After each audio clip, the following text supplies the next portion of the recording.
Meeting for February 2nd, 2023. This time I'd like to call the meeting to order. The commissioners who are present for this evening's meeting are at City Hall. In progress. Oh, and now we're being officially recorded. We also have staff from the city attorney and clerk's offices as well as city planning department. If you're joining us on Zoom this evening, we can see that you are here. You may observe the meeting, however, your ability to be seen or on screen or speak will be muted. During the public testimony portion of the meeting, you will be unmuted and then be able to comment. Please note that we cannot take questions until the public testimony portion. If you have a process question during the meeting, please email cityclerk@meridiancity.org and they will reply as quickly as possible. With that, let's begin with roll call. Madam Clerk? Commissioner Wheeler? Present. Commissioner Lorcher? Here. Commissioner Seal? Here. Absent is Commissioner Stoddard. Right. The first item on the agenda is the adoption of the agenda. We've got 4 applications this evening. Artisan Victory Market, H 2022-0066. Newkirk Neighborhood, H 2022-0088. Noodles and Company, H 2022-0087. And Racklin Estates, H 2022-0085. They will be open for the sole purpose of continuing to a regularly scheduled meeting. So they will open for only that purpose. So if there's anybody here tonight to testify for those applications, we will not be taking testimony on them this evening. Can I get a motion to adopt the agenda as presented? So moved. Second. It's been moved and seconded to adopt the agenda. All in favor say aye. Aye. None opposed, motion carries. Next item on the agenda is a consent agenda, and we have 2 items on the consent agenda. First is to approve the minutes of the January 19th, 2023 Planning and Zoning Commission meeting and findings, facts, conclusions of law for the conditional use permit for Wiener Schnitzel, file number H 2022-0074. Can I get a motion to accept the consent agenda as presented? So moved. Second. It's been moved and seconded to approve the consent agenda. All in favor, please say aye. Aye. None opposed, motion carries. Okay, at this time, I'd like to explain the public hearing process. We will open each item individually and begin with the staff report. Staff will report their findings and how the item adheres to the Comprehensive Plan and Unified Development Code. After staff has made their presentation, the applicant will come forward to present their case and respond to staff comments. They will have 15 minutes to do so. After the applicant has finished, we will open the floor to public testimony. Each person will be called on only once during the public testimony. The clerk will call the names individually of those who have signed up on our website in advance to testify. You will then be unmuted in Zoom, or you can come to the microphones in chambers. Please state your name and address for the record, and you will have 3 minutes to address the commission. If you have previously sent pictures or presentation for the meeting, it will be displayed on the screen, and you can run the presentation. If you have established that you are speaking on behalf of a larger group like an HOA where others from that group will allow you to speak on their behalf, you will have up to 10 minutes. After all those who have signed up in advance have spoken, we will invite any others who may wish to testify. If you wish to speak on the topic, you can come forward in chambers or in Zoom, press the raise hand button. If you're listening on a phone, please press *9 and wait for your name to be called. If you're listening on multiple devices, such as a computer and a phone, please be sure to mute those extra devices so we do not experience feedback and we can hear you clearly.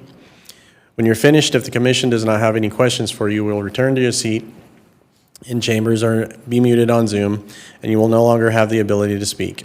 Please remember, we'll generally not call on you a second time. After all testimony has been heard, the applicant will be given another 10 minutes to come back and respond. When the applicant is finished responding to questions and concerns, we will close the public hearing and the commissioners will have the opportunity to discuss and hopefully be able to make final decisions or recommendations to City Council as needed. So at this time, I would like to open the public hearing for findings of facts and conclusions of law for the conditional use permit for Woodrose Apartments. Mr. Chair, Mr. Wheeler, go ahead. I am an employee of Woodrose Apartments, and so I will recuse myself and I'll just step in that room for just a bit. Great, thank you very much. And Mr. Chairman, just for clarification, not a public hearing, just for your action tonight, so no public hearing required. Okay, thank you for the clarification. Appreciate that. So, Can I get a motion to accept the findings of facts, conclusions of law for conditional use permit for Woodrose Apartments, file number H 2022-0086? So moved. Do I second it as well? I think I have to second it. So it's been moved and seconded to approve findings of facts, conclusions of law for conditional use permit for Woodrose Apartments, file number H 2022-0086. All in favor say aye. Aye. Aye. That passes.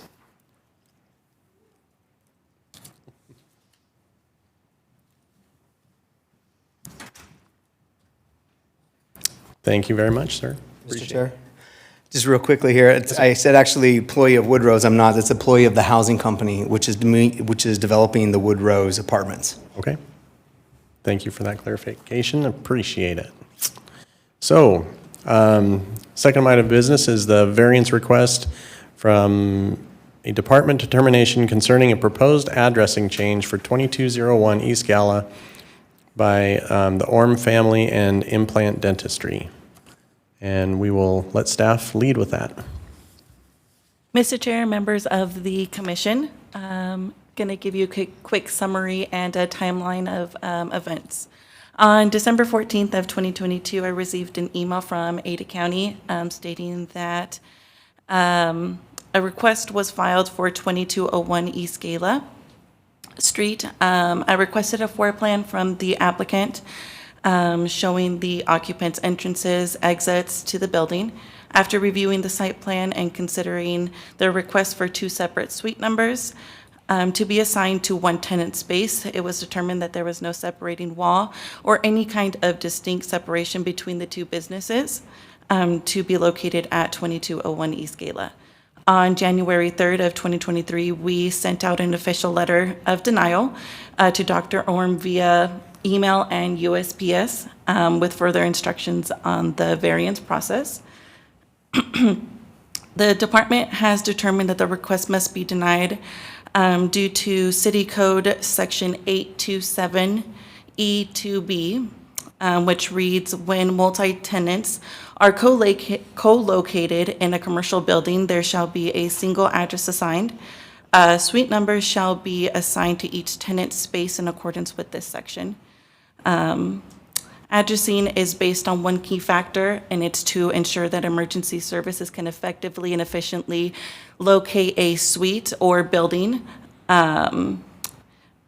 Our Deputy Fire Chief, Joe Bongiorno, agrees with this denial, stating that an emergency suite will make it, or excuse me, an emergency imaginary suite will make it difficult for fire and EMS and police department to respond.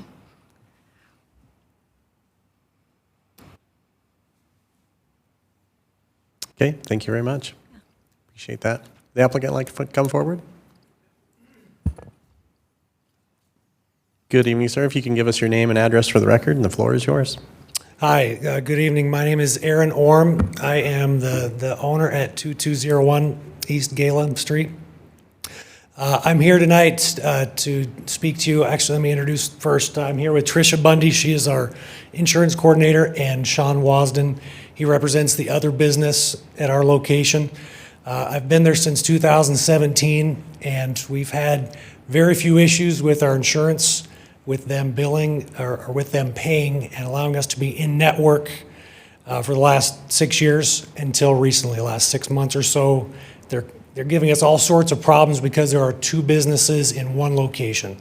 So we've requested for a Suite A and a Suite B, which is common in a lot of locations, especially in dental, because we have a huge office space. It's about 7,000 square feet, 5,000 on the main and about 2,000 in the basement. And it doesn't make sense to just have one dentist there. We divided that about 6 years ago into 2 businesses. Excuse me. And anyways, we'd love to, I'll have Tricia Bundy come talk to you about the reasons specifically. We're having a really difficult time moving forward due to the insurance companies stopping payment or stopping reimbursing because of our competing businesses. Okay, thank you. Good evening. Need your name and address for the record as well, please. I'm Tricia Bundy, and 2773 North Rockcliffs in Cuna. Idaho, but I do work at 2201 East Gala Street.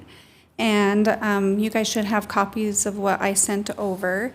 And just in the last 6 months, we've had 2 issues when our company, or when Orem Family and Implant Dentistry has been brought up by an insurance company on an address, and it has been linked to the other office. And because of that, one of the issues, if you look at the Carrington fees, the Carrington fee page that I sent, let me find it. So what happened is we ended up on a list with their group, according to address, that had, that were listed under the Carrington insurance. And because of that, and we're not part of their group, we ended up being canceled. And that's the letter there that shows the list that Carrington gave them with everyone who was credentialed at that address, and we just happened to be one that they were like, well, they're not part of our group, so we were canceled. And if you look at the last page, it shows how insurances work. Sometimes there's a balloon insurance company, and Carrington is one of those. They have 87 insurance companies that fall under the umbrella Carrington fee guide. So when we were dropped, we had the potential of losing in-network status with 87. And we since have rectified that, but there is one insurance company that would not allow us back on that fee guide, and it was Humana, and now we're getting a lower fee guide just from the mistake of the Carrington giving information according to address instead of business or an EIN number. And then if you look at the Aetna, this one's the most recent. We became out of network on 11/15 of 2022 for the same reason. There was other, so the fee guide that we had with them was under another umbrella. It was a Guardian fee guide. And because our address, there was dental providers that were a direct contract with them instead of using an umbrella fee guide. So we were knocked out of network. And the only way to get back in that network is to be directly credentialed with them and not using the umbrella. However, their direct contract is really bad. It's 75% less than our office fees. And the Guardian network, it's even 30% less than them. So the Guardian fee guide that we used was already obviously lower than our office fees, but it's even lower. So, and being not in network, when you're out of network, you are not on the list for people to see that you're in network to come there. So due to these changes, people do not see that we're accepting new patients or that we're a provider, so we lose money that way as well. Okay, thank you. Yep. Sir, name and address? Thank you. My name is Sean Wasden. My address is 2014 West Silver Creek Drive, Nampa, Idaho, 83686. I'm the operations manager for the second dental office at that location at 2201 East Gala. And we have been in existence and co-residing with Orem Family Dental for the last several years. And we've appreciated our business relationship very much, and our practices have been growing. I very much appreciate the information that Ms. Bundy shared with you. And we have been experiencing all of these same issues, and then what we do is we have many man-hours wrapped up in both of our businesses trying to petition the insurances to please allow us both to be in network. I think there are a couple of things that I'd like to share about that, and that is it not only hurts us as a business, but each of our practices serves thousands of members of our community. And what that can do is when we're out of network, it also makes it so that some of those fees are higher for our patients and our residents of this city. And so that it has a multi-negative effect. We recognize the decision previously about not giving us 2 suite numbers, and while we hold emergency services in high regard, we also believe that if there could be an allowance made in this situation, where if they went to suite A or a suite B, we would obviously let them in because we reside at the same physical facility. And what we're trying to do is be able to protect our business, help our patients and the members of our community, and also, be safe. Thank you. Thank you. You have questions? Commissioner Lorcher, go ahead. So I just kind of want to repeat back, because I read all the information, but I'd like to repeat back just to make sure I have it clear in my head. You have two separate practices. But you're in the same physical building with the same physical space. There's no wall that divides your two businesses. So you're on the west side and you're on the east side.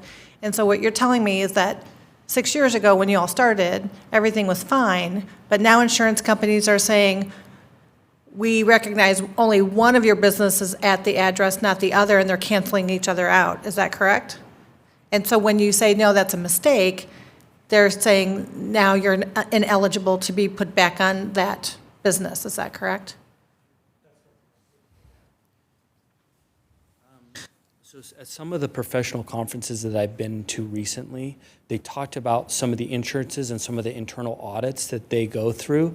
And what they're trying to do is avoid fraud, right? So you don't have these fictitious businesses that are billing out for services to them or to Medicaid or, different insurances or plans. And so I don't know if it's an internal algorithm that they have that they just automatically will match the same address, and so then they can be, flagged as a warning.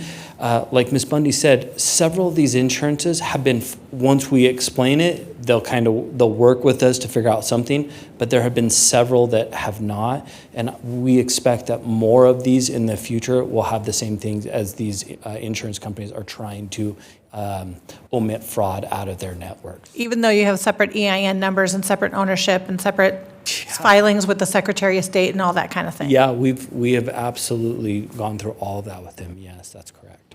And do either of you have PO boxes that you've been able to kind of differentiate the businesses with? No. No. Okay. All right, thank you. Well, that was, I was going to say, you kind of covered what I was going to ask, which is a PO box, and I don't know if that's, I guess, question for staff or anybody. Basically, would a PO box solve this? No, unfortunately, PO boxes are recognized by the mail office when we put them into our system. So the post office pulls from our system, and those are the addresses that they have for the city. Okay, thank you. Question for the applicant too. If one of you or all of you want to stay up here, we'll probably have more questions on this as it comes through. So, do the two businesses share staff as far as the entrance? I mean, is there one desk and then two businesses, or is there two desks, two businesses? How does that work? Yeah, so you walk through one front door, and there are two front desk areas. So there's a computer set up at one station for one business, and then you go through a door, and that gets you to the front desk area for the second business.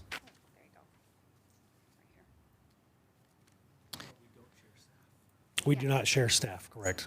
And how many other doors are there in the business? You can only go in and out of that one door? Is that why the fire chief is concerned? So the public entrance, you can see there's the two red entries, yes, right there with the mouse, that lead through the one main door. The green coloring there is for the front desk for Mountain View Point Dental, and then the yellow front desk is Orm Family. Mr. Chair?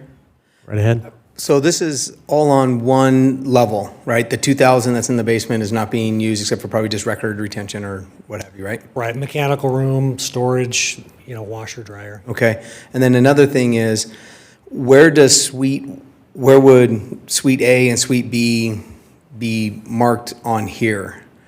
In case there was a fire, since we're talking about emergency services, something here, hey, come to Suite B.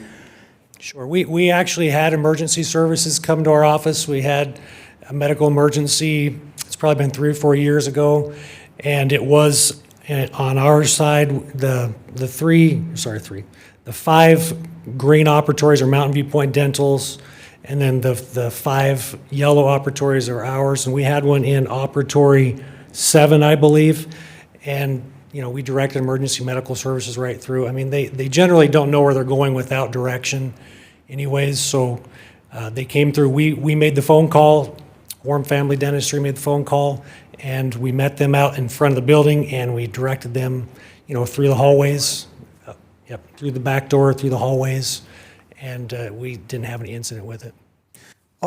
Yes, please. One thing that had been discussed is if you see the two orange doors at the bottom of the page, if one could be Suite A and the other one possibly be Suite B, that would maybe solve the issue.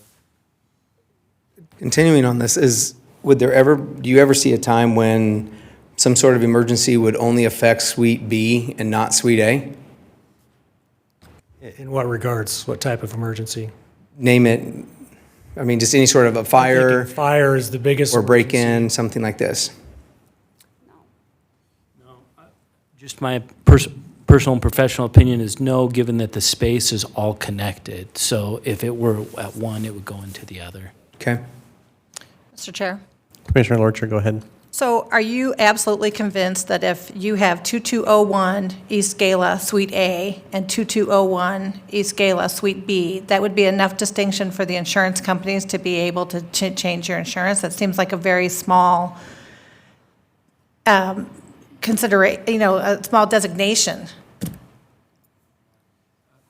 Professional experience that would be the case. Yeah, I really think this is more of an internal audit issue, and what they do is they just inadvertently match all of our addresses together as being under one location and one business, even though we have different tax ID numbers, insurance policies, information with Secretary of State as discussed previously. They just, for whatever reasons, their systems require two separate addresses. Okay, so you're still wanting 2201 East Gala, but the only distinction would be Suite A and Suite B? And then the objection from the county or the city is because of emergency services? Is that correct? Chair, Or is there Commissioners, more to it than that? That's correct. If I might add a couple items. First of all, I'm Seth Oaks, Land Development Supervisor. This is Mercedes Amador. She was the one that presented earlier for you. I think one of the things that I believe Dr. Worm stated when he replied was that this is something that happened, there's prevalent, we have a lot of situations like that. We're not aware of any that have this same situation where there's two businesses with no separating walls that have suites. So we also discussed this with fire. They're unaware of any. So we're worried of a precedent being set with this, that it may end up being something where we get a lot of these type of requests. But the variance code was handed to you beforehand, and I have a copy, and I don't know if the applicant has a copy, but we have extra copies. And the findings that are required, one of the findings that are required to be met, which is in section 8 to 11, down in letter E, I believe. Give the address again, please, if that's okay. What you're talking about, A211? A211, variance and appeals.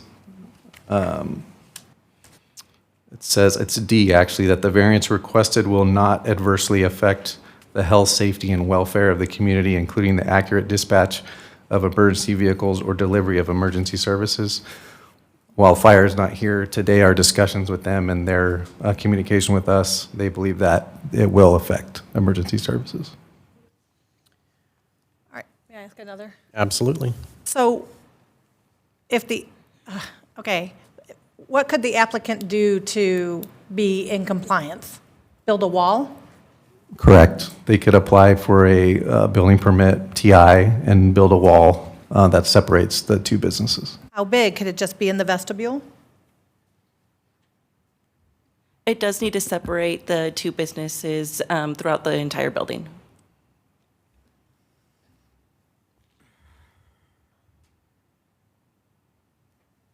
Are we able to ask questions? At this point, go ahead. You'll need to talk right into the microphone, please. Yeah, can you specify in what regards the fire department would have concerns with entering a building with two separate suites that don't have a wall between them? So again, I'm speaking for them and just my conversations with them, and what Deputy Chief Joe Bongiorno communicated to us was that when they get a call, not knowing what time of day, when it is, and they're told, Suite A or Suite B or whatever it may be, and also not having a precedent of businesses like this, they're showing up to a building and they're expecting to see it a certain way with separating walls and separate units. And when you don't have that, time's a factor, is my understanding. And so, there's the concern there that they're not going to be able to find where they're going. Do you own the building? Or are you rent it? Yes, I'm the owner. You're the actual owner of the physical building, so you own the land? And then you rent from him?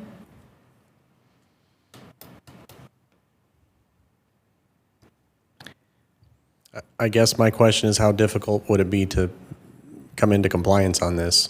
And I mean, I understand that common sense kind of says, well, when they show up and the building's on fire, but that's probably not what we're talking about here. And I mean, if we've got information from the county and from the fire department saying,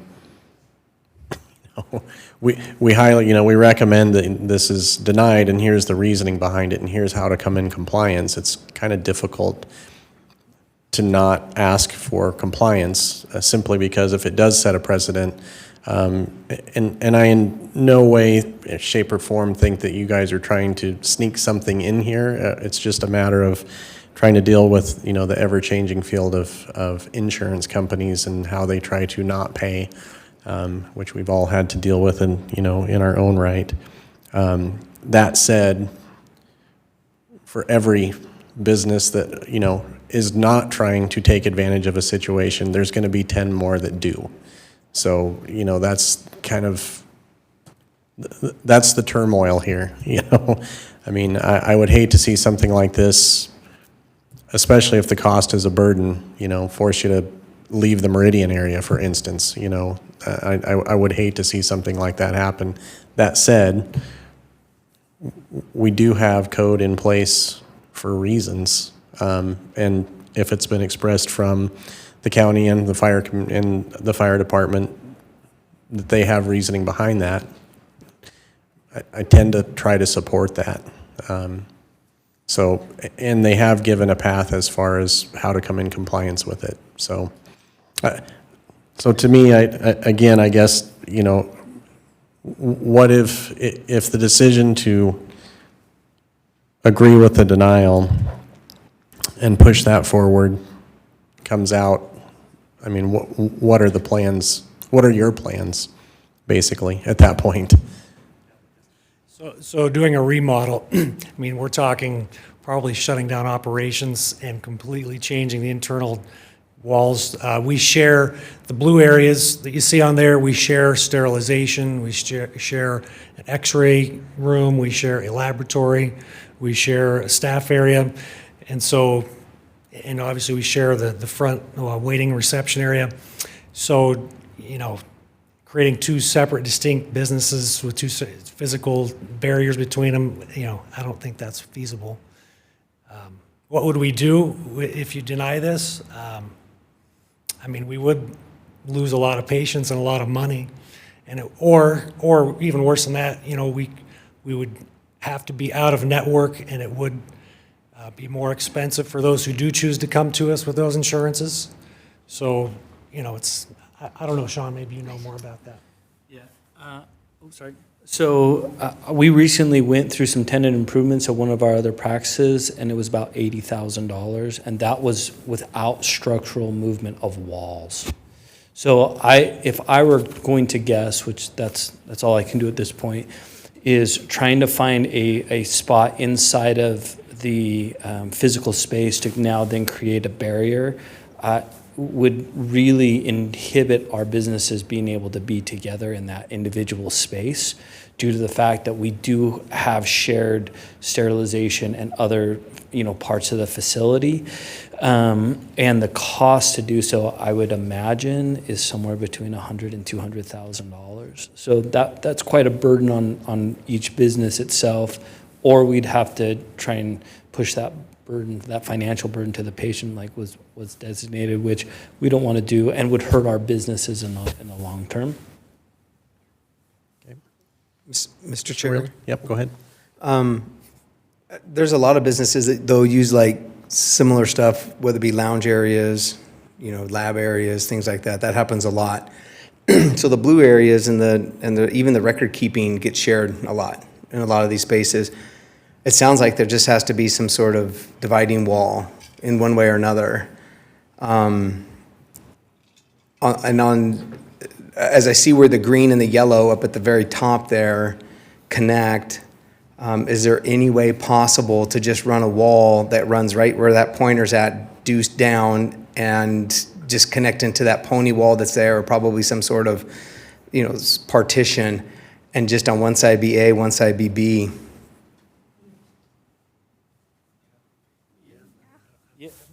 That would be possible to do. My concern is it's still the open area there on that south side of the building there, or out in front of where the yellow operatories are.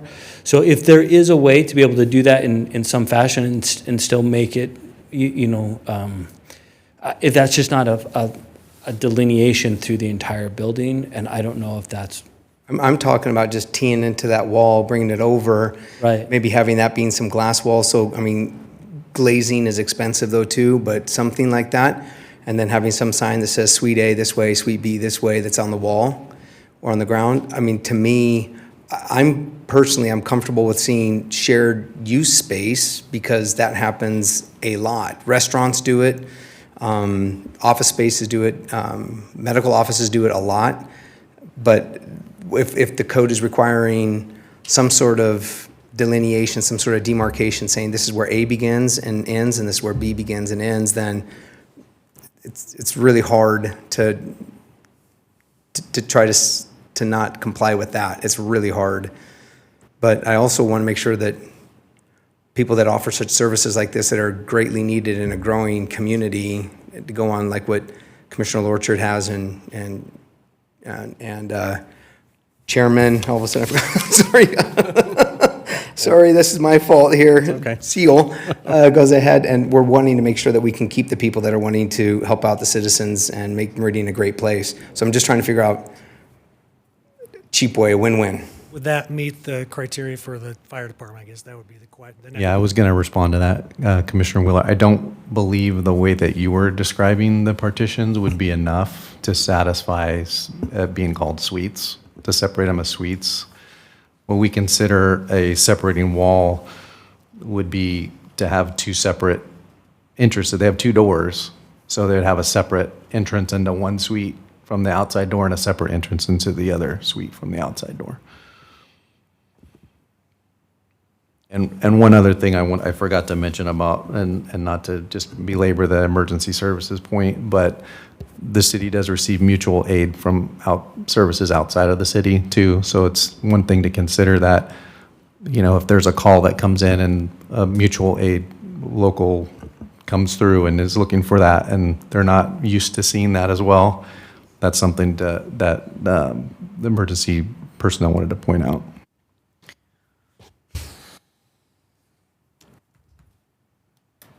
Staff, I got a question. Is it okay, Mr. Chair? Absolutely. Staff, but similarly, here in Meridian, right, there are ophthalmologists, there are dentists, there are dermatologists that share joint reception areas for individual doctors that rent out multiple rooms and areas.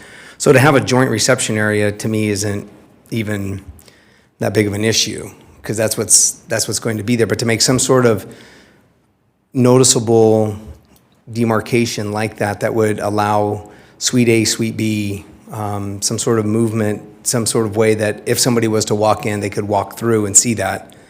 Another thing I think that could go with the non-load bearing wall is if you come down over there by the reception desk, and you just go straight up north of there. If the cursor would be nice to try to follow me just a little bit there. If you go up from there, you can see another little spot where you can just go left to right and make just a non-load bearing wall in the same way over to the left and just mark those off. I don't know if that would suffice or satisfy what code is requiring, but I see again just joint spaces aren't a problem. It sounds like it has to do with the divisibility of the space itself, so that there's a clear indication where A and B begin. Quick question for the applicant. Have you had any direct communication with the fire department, emergency services, or anyone concerning this? I believe through the email, only the response we got back through our application. Nothing besides that. Okay, I appreciate that. So, I mean, I'll throw something out there, and generally we kind of, we do this for kind of land use stuff, but a continuance is something that is an option here. So personally, what I would like to see happen is you get a chance to talk directly with the fire department, see what their concerns are, talk to city staff, see what it would take specifically in order to make this in compliance. Because again, if we start to cut up the building, I'm looking at the exit in the back of the building, you're going to have another exit. There's other things that are going to go along with this that we're not going to resolve. I'm not going to resolve. I'm not an architect, and I'm definitely not a dentist. So, I understand there's things that are way beyond my comprehension here that are happening, but I would like to see, I would like to give an opportunity to have a continuance on this hearing so that those things can happen. And I will leave that up to you and staff to actually have kind of in-person meetings and to coordinate that. I do sympathize for having to deal with insurance companies. So I've had to deal with one of them on your list before in not such a great manner. So I do sympathize for that. But at the same time, I do try to support, our city staff and, the fire department when they come in with good reasoning. So I'd like to see an opportunity for you guys to get together and hash this out a little bit more, see what it would actually take in order to accomplish, coming into compliance, or how that might happen otherwise, if that's amenable to all of you. Absolutely, yeah. And But thank you Bill, for your I'll time. ask you at this point, how long do you think we should have a continuance on this in order to make something like that happen? Mr. Chair, members of the commission, it's not really planning's call. This is more of a turning it over to the experts in the field. So if they think they can get in front of Joe Bongiorno and come back at the next hearing, I would imagine 2 weeks or a month would be plenty of time to get that figured out. I agree. I think we can schedule a meeting and get fire and us in the same room and talk about it. Is that something that could happen in the next 2 weeks? Or do we want to maybe go a little further than that? And I mean, time is of the essence, obviously. I mean, billing is going to happen regardless, but at the same time, I want to make sure it's not something that's rushed. Yeah, I can't speak for Joe, obviously, but for us, we can definitely make a meeting happen. So it's just a matter of us getting in touch with fire and seeing if they can get together. Okay, and then if, just from my perspective, you can include the planning staff in this to make sure that, we know how things are going to be divvied up and how that's going to meet code, that would be great too. Absolutely. Okay. So, for right now, Madam Clerk, do we have anybody signed up to testify, give public testimony? No, we do not. Is there anybody in the audience that would like to testify? Please raise your hand. That is nobody. So, at this point, what we'll probably do is if it's something that's amenable to the applicant, we would like to request a continuance. Okay, so with that, I will take a motion on this. And if you guys would like, you can go ahead and sit down, and we'll leave it up to you and the city staff to plan that out. Mr. Chair, Commissioner Orchard, go right ahead. move to close the public hearing. Actually, we have to leave the public hearing open to do a continuance, so we're right in the right Do? spot. Yes. So we need a motion to do continuance, is that what you're saying? Correct. All right. And Mr. Chair, I guess I'd add, so that's exactly right, number one. Number two is if any of the other commissioners want to comment before you move on from this topic, now would be a good time to do that. If others have thoughts or direction for staff or the applicant, that's certainly fair game, but the chairman is correct. When you come to the right point in time, whether that's now or 2 minutes from now, the motion would be to continue it to a date certain. It sounded like perhaps February 16th, but Any comments? I just would like to make sure that as staff works on this and looks at the floor plan and stuff, that they just keep in mind the costs for what it's going to take to remodel and make, make the 2 suites that need to be done. Okay. You want to take a crack at a motion? Do we have a file number? We do not have a file number, but I think if you read it in completion, that is enough.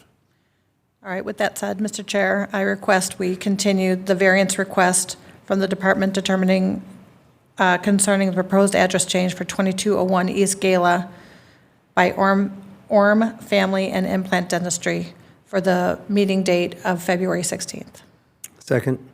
It's been moved and seconded to continue the variance request from a department determination concerning a proposal address change for 2201 East Gala Street by Orm Family and Implant Dentistry to the date of February 16th, 2023. All in favor, please say aye. Aye. None opposed, motion carries. Thank you very much.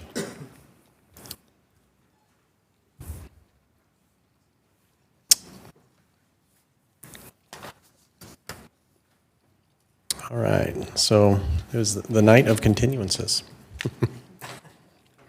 Okay, so I would like to open file number H 2022-0066, Artisan Victory Market.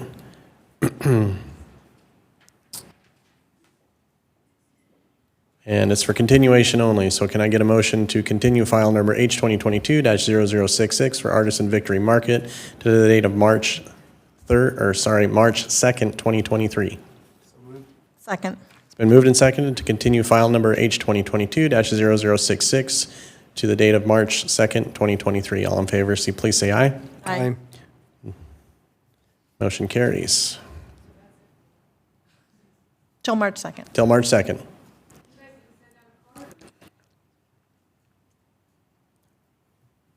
Sorry, I'm.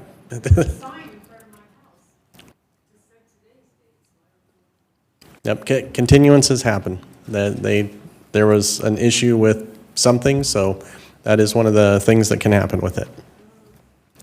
Okay, and then we'll open file number H 2022-008, Newkirk Neighborhood. Can I get a motion to continue file number H 2022-0088 to the date of February 16th, 2023?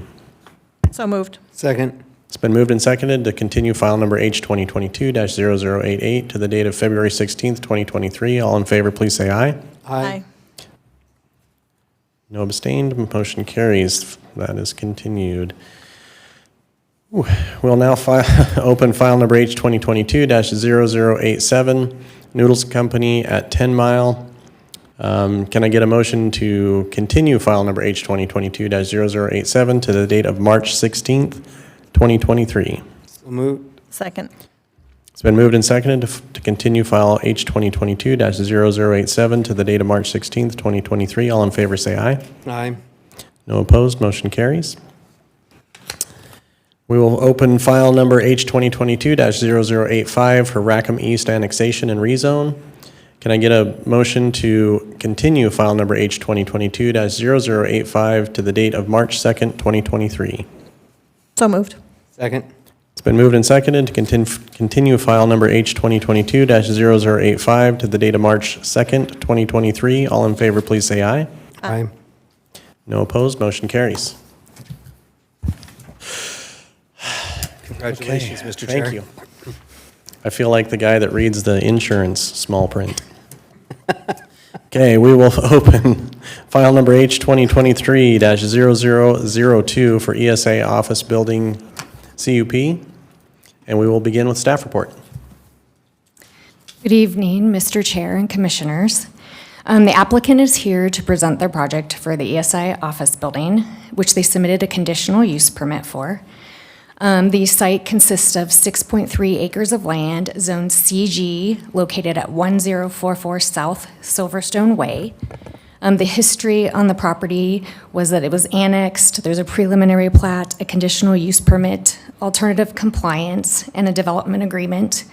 2022-026383, a right-of-way vacation that was approved, a property boundary that was approved on this subject property, and the ESI office building certificate of zoning compliance, design review, and alternative compliance under record A-2022-0118. The comprehensive plan flume designation is mixed-use regional, and the summary of the quest is the applicant is submit a conditional use permit, is requested to exceed the maximum building height listed in the UDC under 11-2B-3A3 of 65 feet for the CG zoning district to allow an average elevation of 84 feet with screen walls extending to 97 feet. The original design was a 74-foot tall, 5-story, 145,000 square foot office building with 370 new parking stalls that was approved with the original CZC and design review and alternative compliance. And to obtain this alternative compliance through UDC 11-2B3A3, to add additional height, a minimum of 10% of building square footage open space was required, and 15,346 square feet was provided as courtyards and usable outdoor space for this project.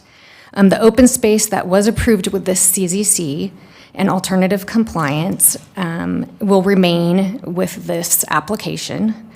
The applicant is proposing the office building number 4 at Eagleview Landing to be 6 stories with approximately 29,000 square feet of floor space per floor, totaling 174,000 square feet overall.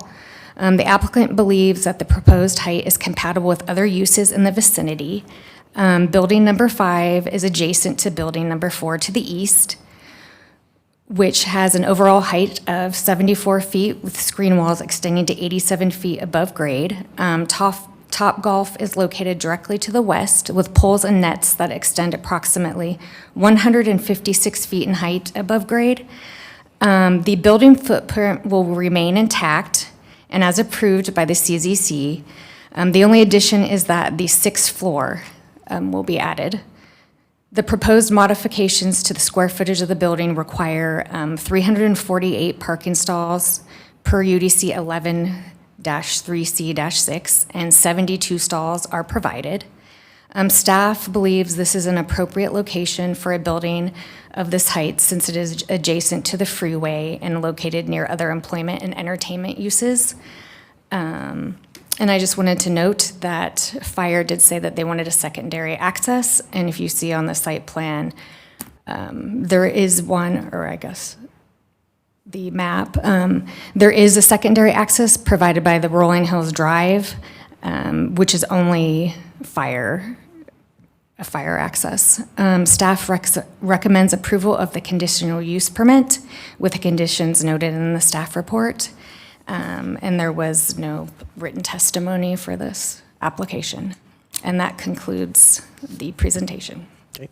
Thank you very much. Would the applicant like to come forward?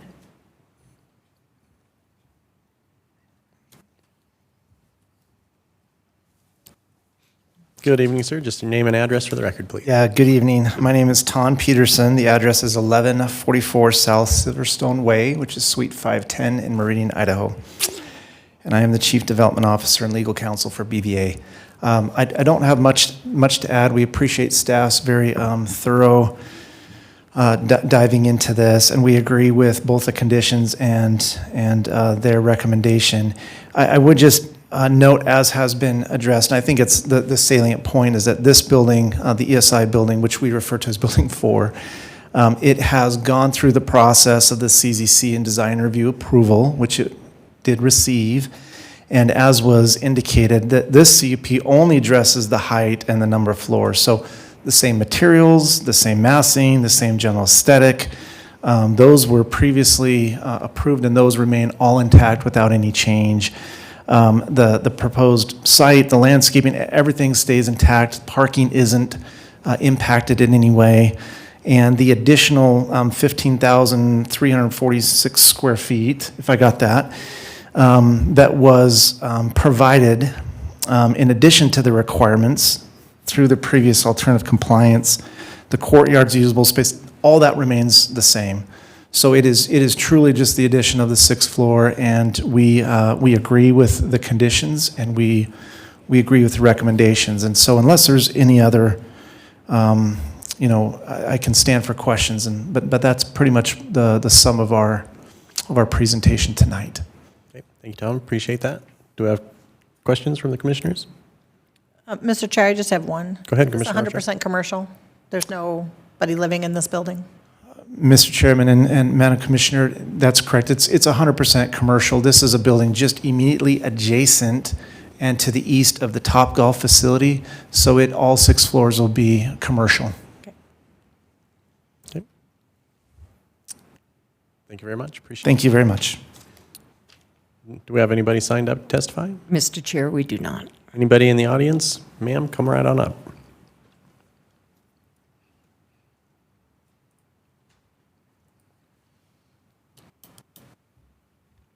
Good evening, ma'am. Just need your name and address for the record, please. Lynette Adsit, 1360 South Topaz Avenue, Meridian, Idaho.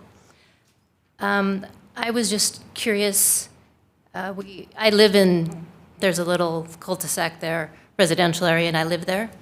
So I was curious if there was been any kind of R1, any kind of traffic, what this is going to do to traffic, because we're having traffic issues already.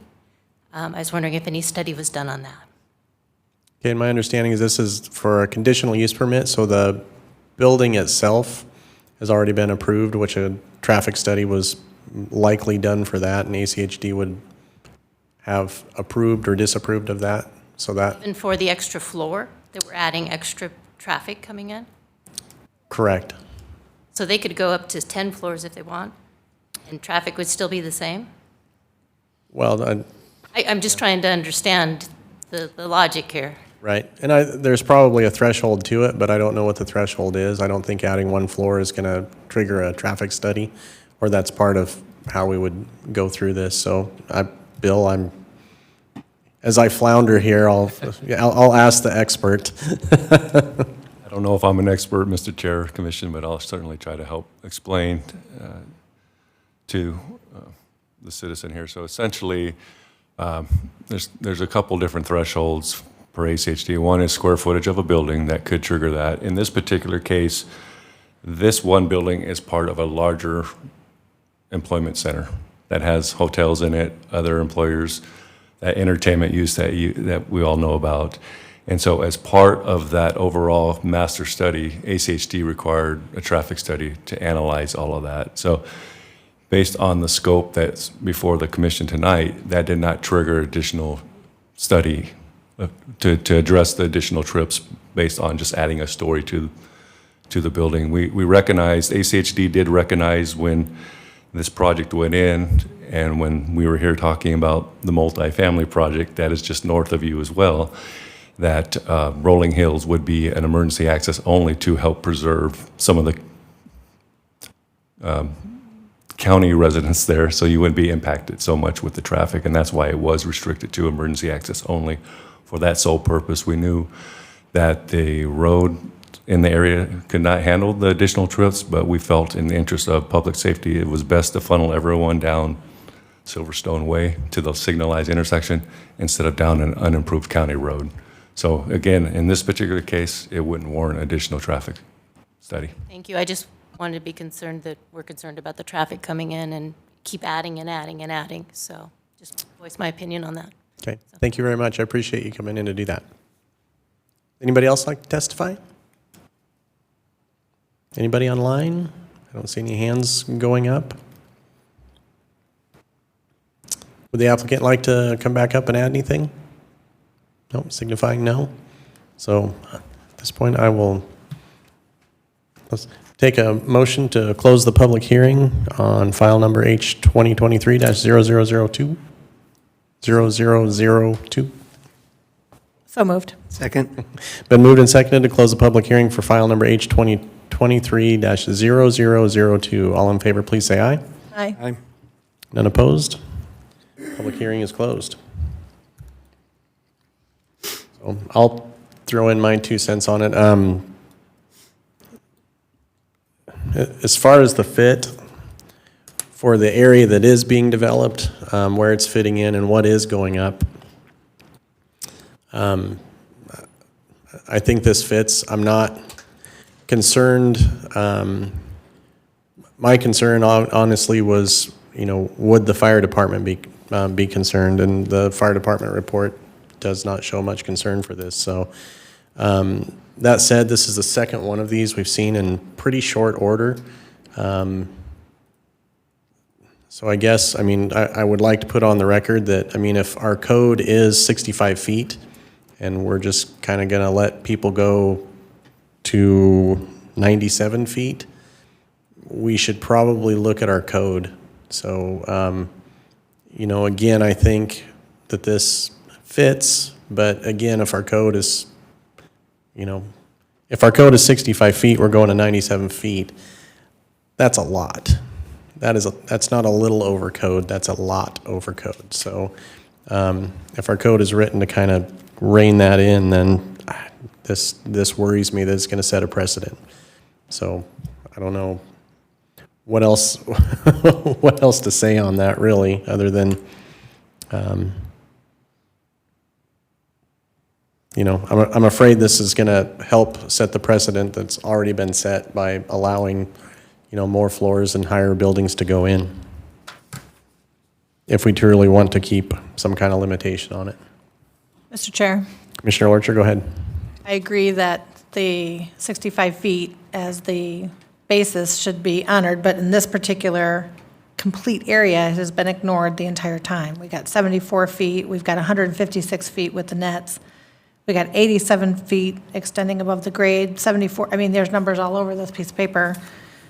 So if we were going to allow it, if anywhere in the city, this group of buildings would be the one.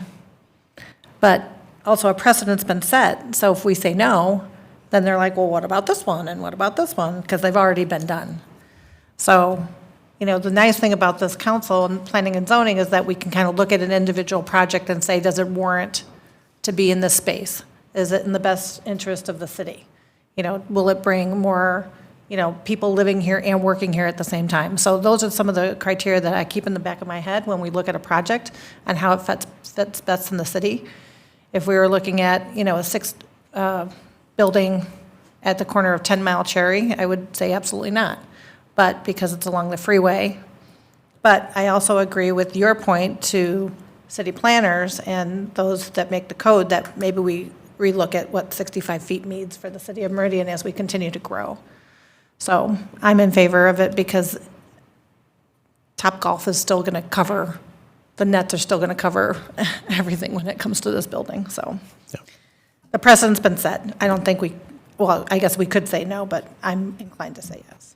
Bill, go ahead. Mr. Chair, members of the commission, I just want to clear the record a little bit. It's not really a precedent.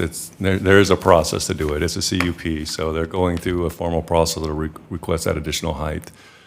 But the other thing too is, I'm getting ready to kick off the next round of UDC changes. So certainly, I'm hearing you tonight. We can add that topic to our discussion with that group, and then see what they feel as well, their professional opinion as well, and see if 65 feet is the right number. Should we increase that, decrease that, or put more bookends on it, if you will? And I think that'll go and probably tie into our next topic as well, with kind of the new staff report format as well. Just want to let you know that we can certainly add. I'll make a note here, and I'll add that to the topic of discussion with the group. Okay, appreciate that. Mr. Chair? Yeah, go ahead. Staff had a question. It looks like they increased their total square footage from, what was it, 154,000 up to 174,000. Is that correct? Mr. Chair, Commissioner Wheeler, yes, that is correct. It's 145,000, and now they are going to have 174,000. Okay. Did the open space increase it proportionally? It did not. It stayed the same because they applied for a conditional use permit to increase the height, but they are leaving what was approved with the alternative compliance. Okay, so they're wanting a CUP to increase the use, but not the open space that we also have, right? Yes, but that's not a requirement of the CUP to add more open space. It was a requirement with the alternative compliance in code to add the 10% open space for the alternative compliance from 65 to 70 or 84 feet, I believe it was, for the first increase of the building height. This is essentially the second one. So this is the second time that they've Yes, so they were layered the approved cake. Okay. from the director for alternative compliance to increase it 20%, and that is in the UDCA for approval, and then anything beyond that has to be submitted for a conditional use permit. Okay. Okay. I look at this and we got Top Golf, right? It's at a major intersection. It's not like you're going to have, we do have some of the smaller homes, but they're farther away from the on-ramp there. My only concern in going up that much more has to do with the location of where this is at. We do have some R1 zoning that's here that's still on the county side. We aren't asking to just bump it up 10 feet. It's asked to be bumped up, it looks like, over 20 feet, if I'm seeing this correctly, with the screening included. Poles, I don't count really as a building. It's something that you see through. It would be like the same thing saying that the flagpole in somebody's property would be 30 feet and therefore their house is 30 feet. I wouldn't see that as the same type of a thing. I'm not a fan of this mainly because of the location and its closeness to an R1 zoning in the county.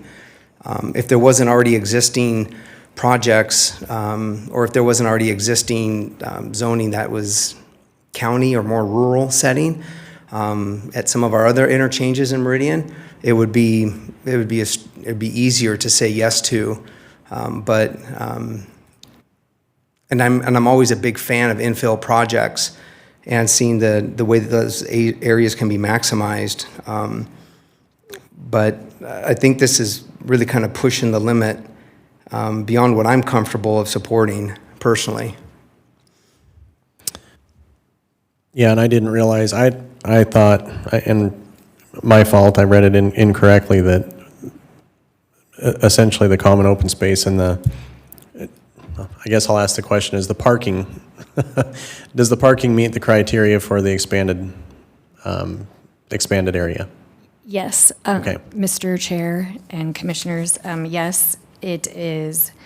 They're required to have 348, and they supplied 372 stalls. So it is still over. And I did also want to note that the R40 zoning to the south with the apartment buildings, those are 4 stories, just so you know. Okay. Will be blocked by some of the building.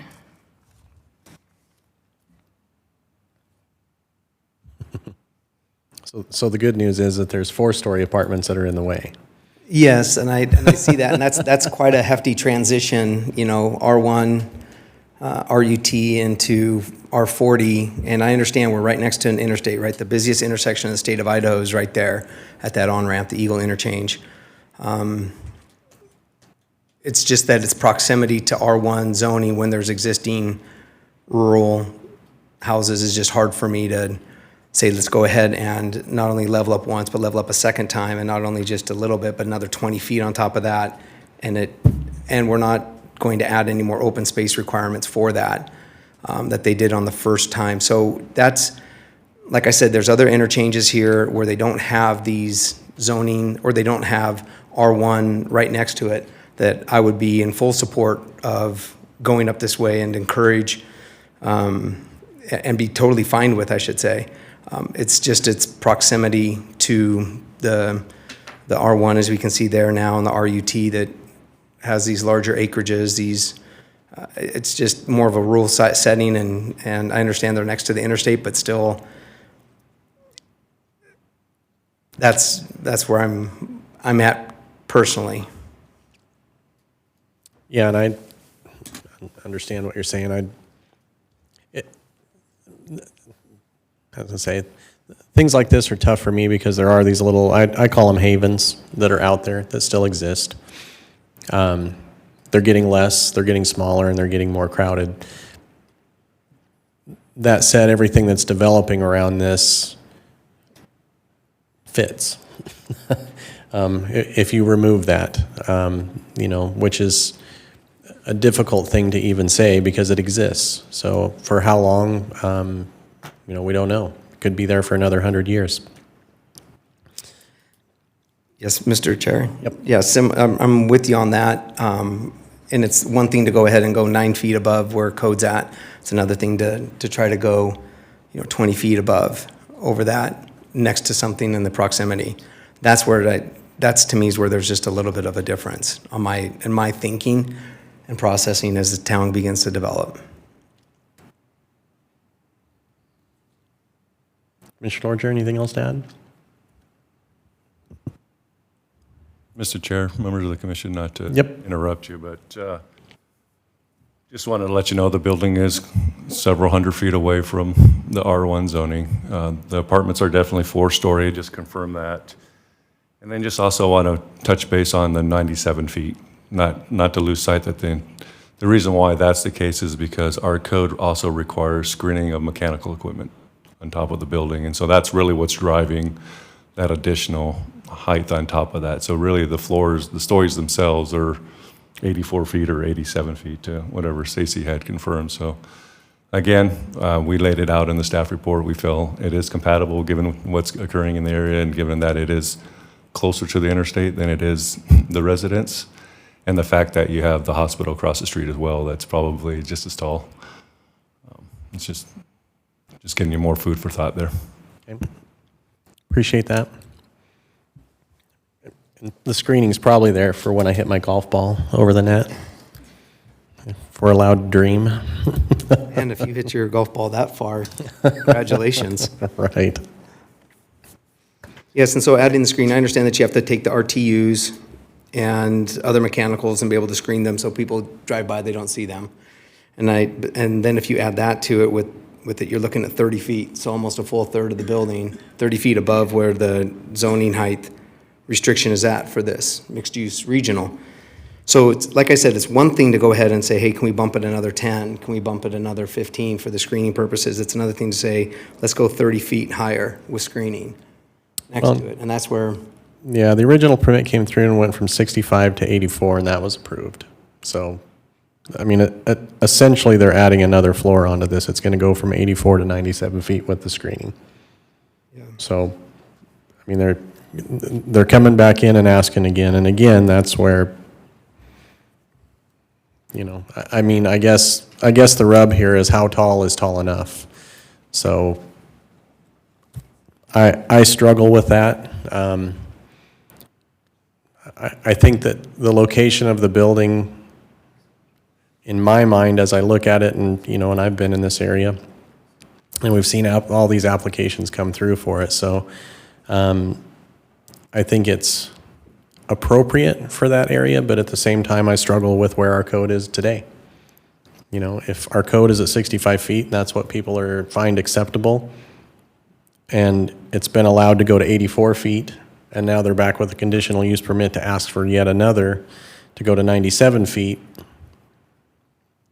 That's where that's the struggle within me is, are we serving our community? Because if they're used to 65 feet and then we see things that are going higher, that said, I mean, there's one person that testified as far as the traffic that it's going to generate, not necessarily the height of the building. So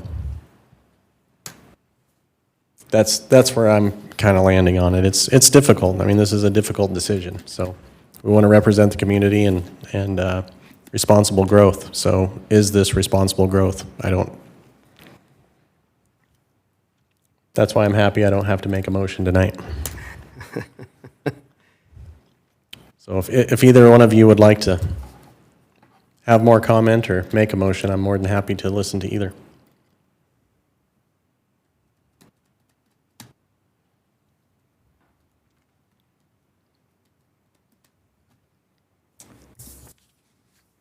Should we flip a coin?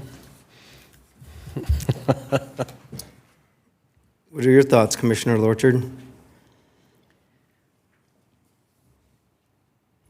One of the things I like about this commission is that we can take an individual project and evaluate for what it is based on the location that it is individually. We're not saying the city of Meridian is all going to be one thing.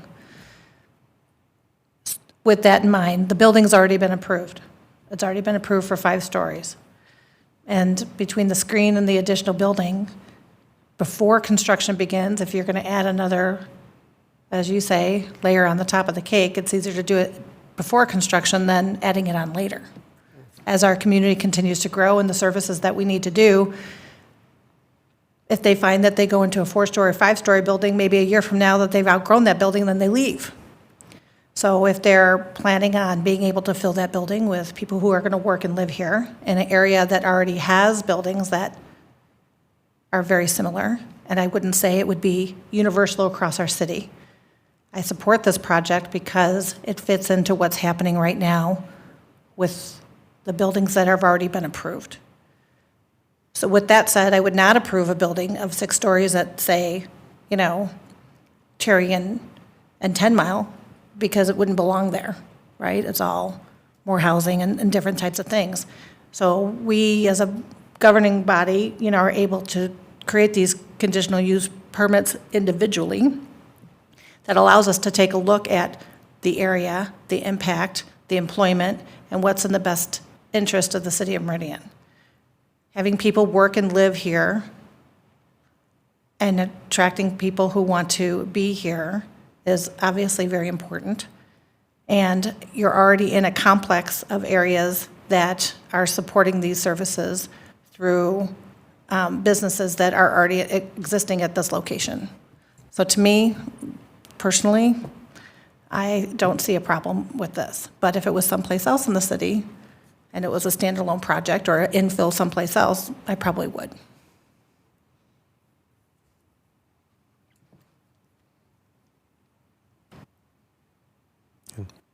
So if you'd like me to make a motion, I can, and then you can vote how you see. I'm always willing to take a motion. Did you have any other comments? No, I mean, Mr. Chair. Go ahead. Yes, and like I said, this is the busiest intersection in the state, and I get that as the traffic. I get that with the use that's going on here, right?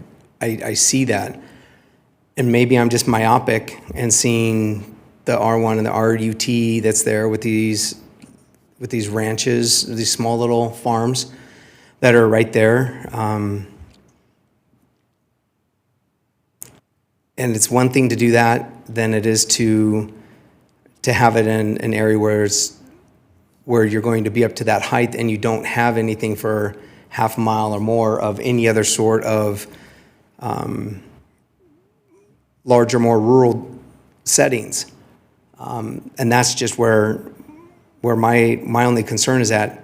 And the open space, didn't increase proportionally as the square footage did. The parking spaces, that's great that they went over on what the requirements were. There's a lot of developments like this where they come in and they ask for exceptions for parking, or they're just barely above it, or have to figure out some way to have cross-access agreements.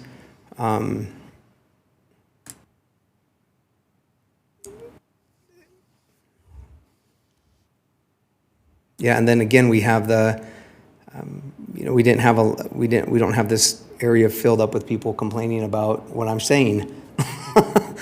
So, yeah.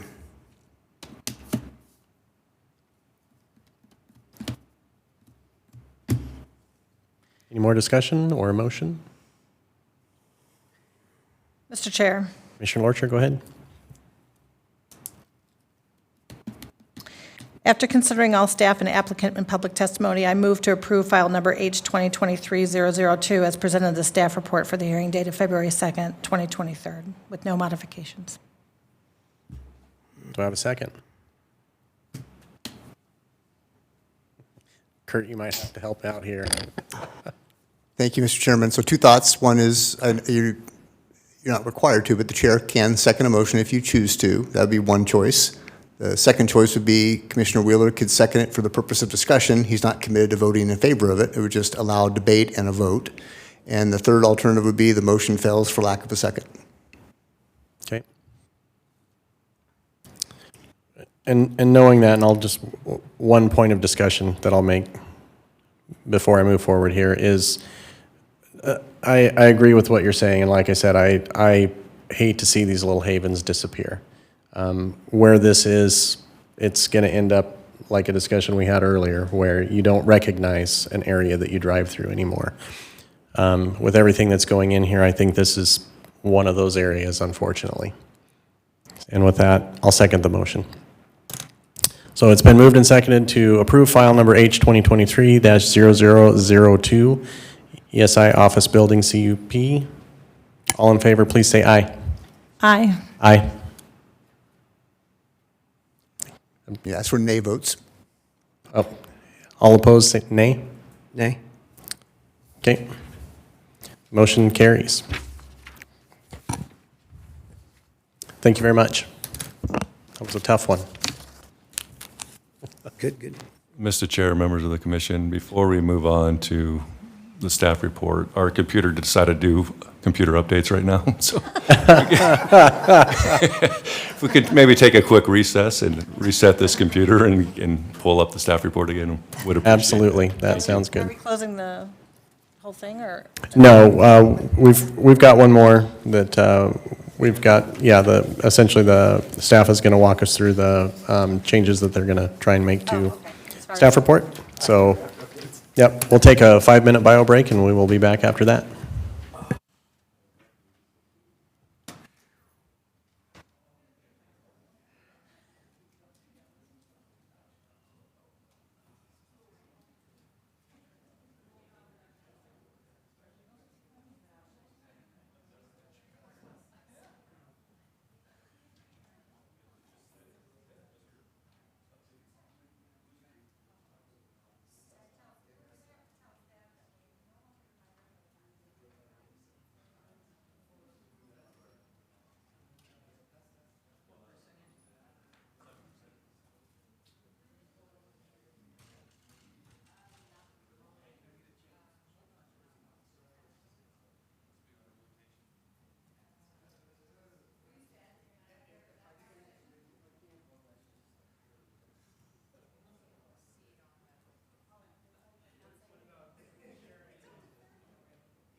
Bill, are we back with technology?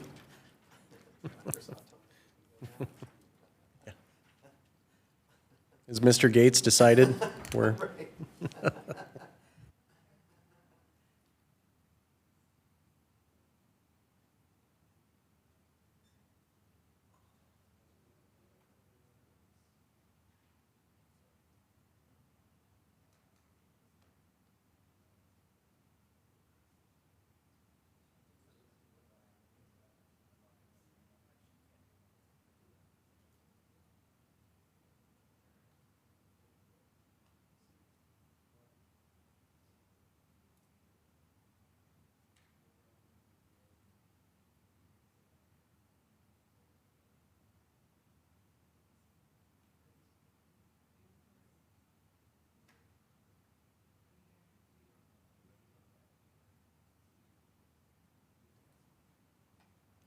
Okay, we're back.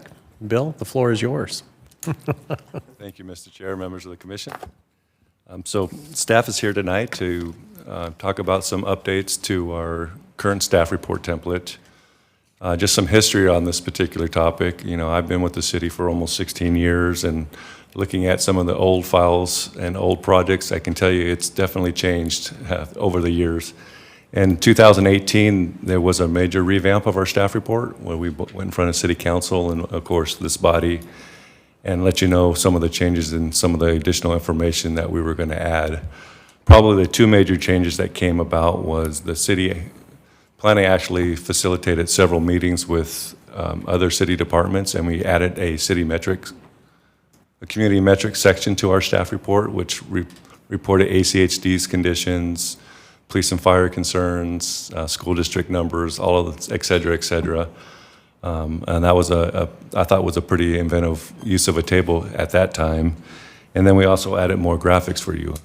When we approached you back in 2018, we wanted to make sure we were growing rapidly, and as we continue to do so, but we wanted to make sure that our staff reports were transparent, had relevant information, and it allowed you to make more informed decisions for our community.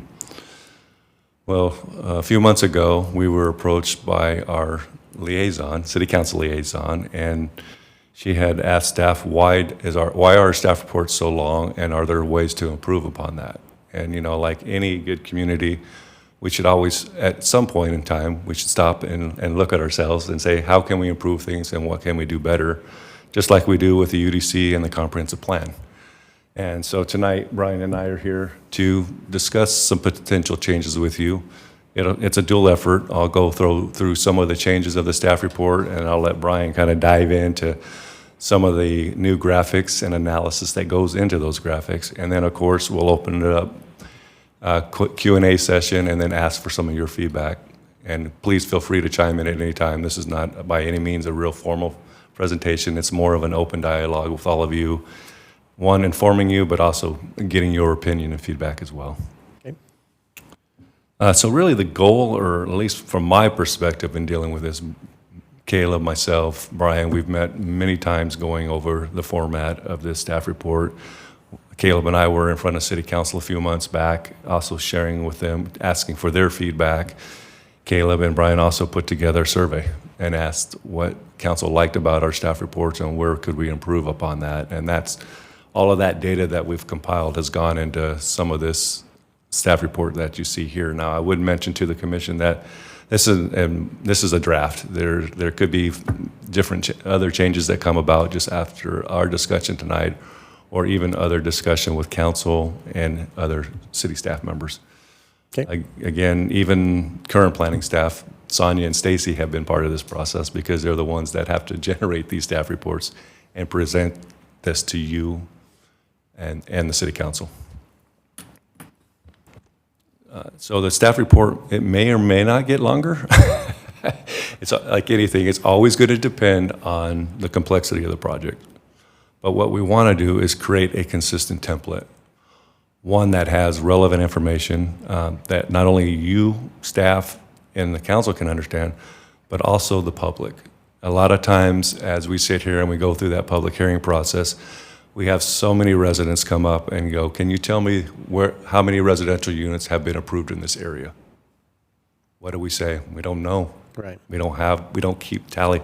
We have that data, but we don't present that data in the staff report. I won't steal all of Brian's thunder, but that's some of what we're going to try to achieve with this new version of the staff report. So very quickly, I'm going to go through several of these pages and let you know some of the changes. Again, not really a major overhaul this time. It's just reorganizing the staff report and putting it in, I think, a better format for not only you to understand, but staff and the residents to understand as well. So again, we'll keep the vicinity map. One thing we did add was we're going to include applicant's name here at the beginning.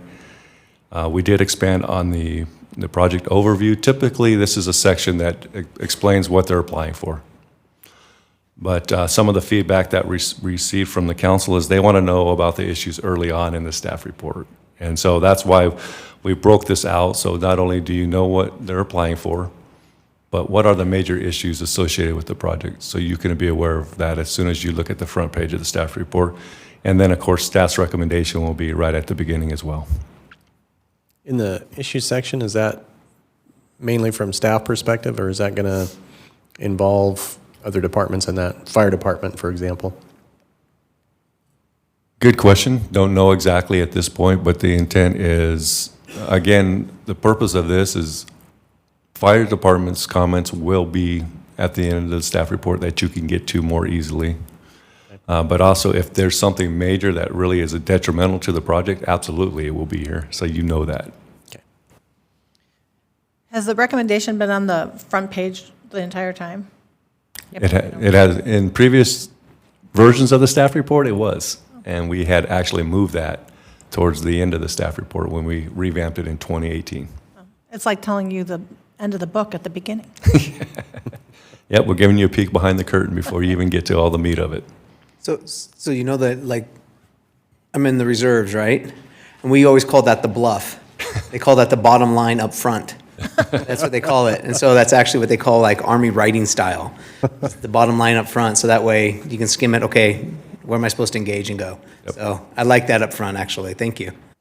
And I think we're going to try to achieve that in some of the tables that we have inserted in the staff report, too. So if there is an issue, we can create a hyperlink for you to click on that page, and it'll shoot you right down to that section of the staff report so you can immediately learn what that issue is and bring your eye to it. So you don't have to scroll through 40 pages of a staff report. It'll be instantaneous. Click on the link and get to the information. So again, these tables you're familiar with. They're currently in the staff report. We just broke them up and presented them differently to you. Some of this may stay in, some may go away. I know some of the comments that I received from current planning staff is they question why we want pre-application meeting dates, neighborhood meeting dates, site posting dates in the staff report. Those are all part of the public record. That's on Laserfish that you guys have access to. Again, it's something we'll discuss as staff. Again, it may stay in, it may not, depending on our discussions with legal as well. They're part of this, and they want to make sure that we have a staff report that's defensible as well. Community metrics, again, this is nothing new to you. It's still staying in this particular area. But what we're trying to do is what we have in table form, we want to actually present it to you in more of a graphic form. And that's where Brian will come in and explain a lot of this to you once I conclude my presentation. But we'll go back to this section as I get through the rest of these pages. And then also breaks down even transportation analysis for you, and then service impact summary, which is, again, coincides with a lot of this data that we populate in our community metrics section. Yep, we do too.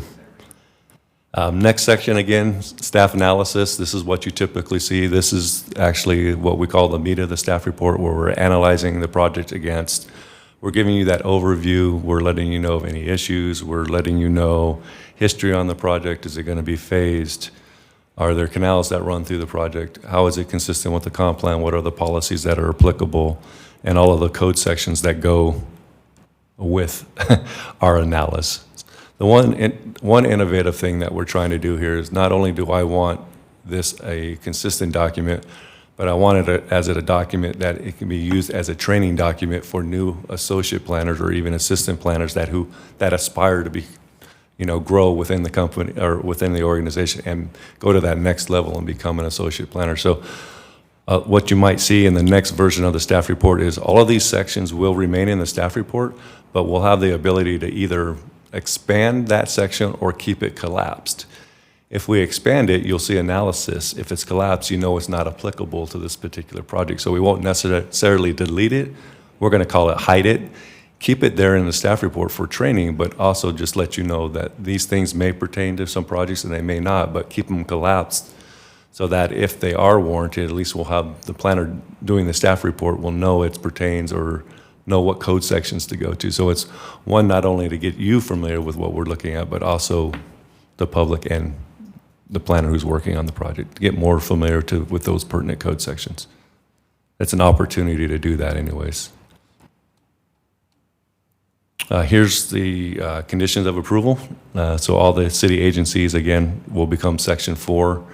I think they're section 6 or 7 sometimes in the current version. So we're just moving that up into this earlier in the staff report and then along with the findings. So the findings will coincide right with the conditions of approval. So they're linked a little bit better for you.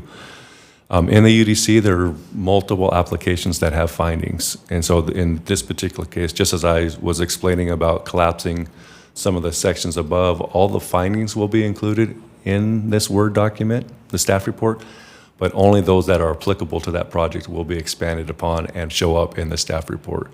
The others will just have a heading and stay collapsed, so they won't be relevant.